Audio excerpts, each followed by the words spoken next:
خوش همی آید مرا آواز او، آن خدایا گفتن و آن آه او. الله تعالی آه و ربنای بنده رو دوست داره.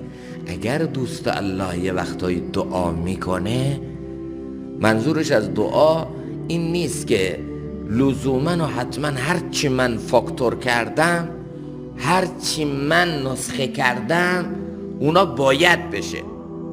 نه، دعاشم میکنه، الحاح و پافشاری در دعا هم میکنه، بقیه رو به الله میسپاره. چرا دعا میکنی؟ چون الله دعا رو دوست داره. نشانه عبدیته، نشانه عاجزیه. الله ربنا رو دوست داره چون او دوست داره. من این کار رو میکنم. در حدیث آمده که الله تعالی اینقدر دعای بنده، ربنای بنده، بودن بنده با خودش رو دوست داره که گاهی وقتا به جبریل امین میگه دعای فلان بنده من رو اجابت کن، هر چی میخواد بهش بده، اما یک کم با تأخیر. چرا؟ چون من ربناشو دوست دارم، چون بودن این بنده با خودم رو دوست دارم.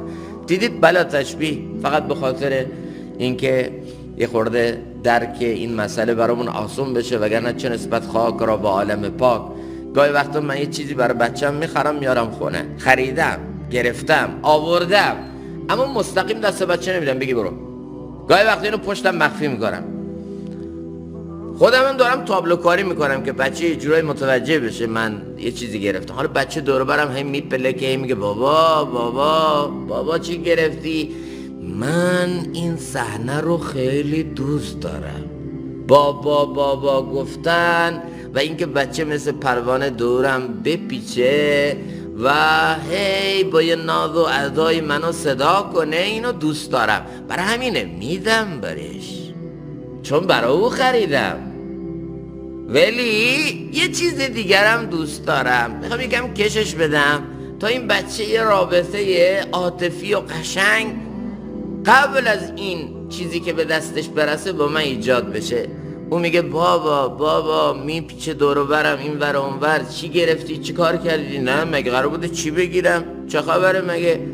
نه بابا یه چیزی گرفتی؟ نه مگه چه خبره؟ این ور اون ور اون ور. بعد میگم بفرما، میدم بهش، بغلشم میکنم، میبوسمش.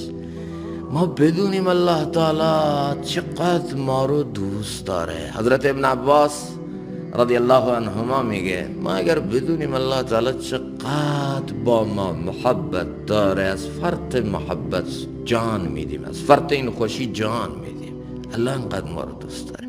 اما غافل از این که یار را بر من نظر شد دوخته، حیف من با دیگران دل دوخته.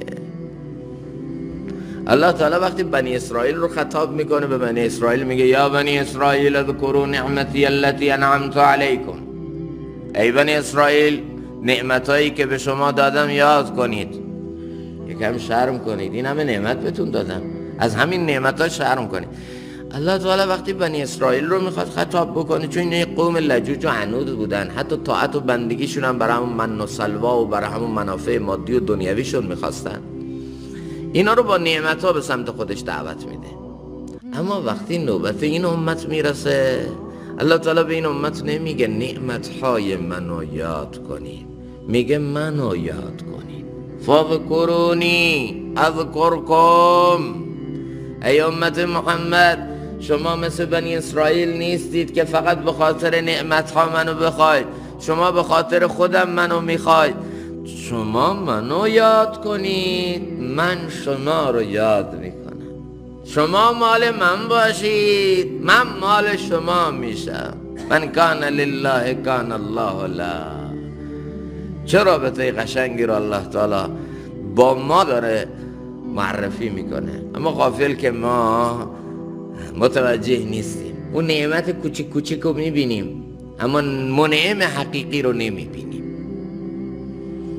حتی دوستان الله تعالی گاهی وقتا از نعمتهای دنیا اگر استفاده میکردن به خاطر این که اینها ذل و سایه نعمتهای آخرته، از اینها جنت یادشون میامد و لذتهای جنت، اینا رو غافلانه و از روی فقط لذت جویی از این نعمتها استفاده نمیکردن، بلکه وقتی این نعمتها رو استفاده میکردن به یاد نعمتهای حقیقی جنت میافتادن و تو نعمت منعم رو میدیدن، الله رو میدیدن. این نعمت ها نه تنها اونها رو نفس پرور و لذت جو نمی کرد، غافل نمی کرد، بلکه با نعمت و استفاده بردن از نعمت یک نورانیت و معنویتی رو هم در دل خودشون ایجاد میکردن، چون با این نگاه به نعمت ها نگاه میکردن.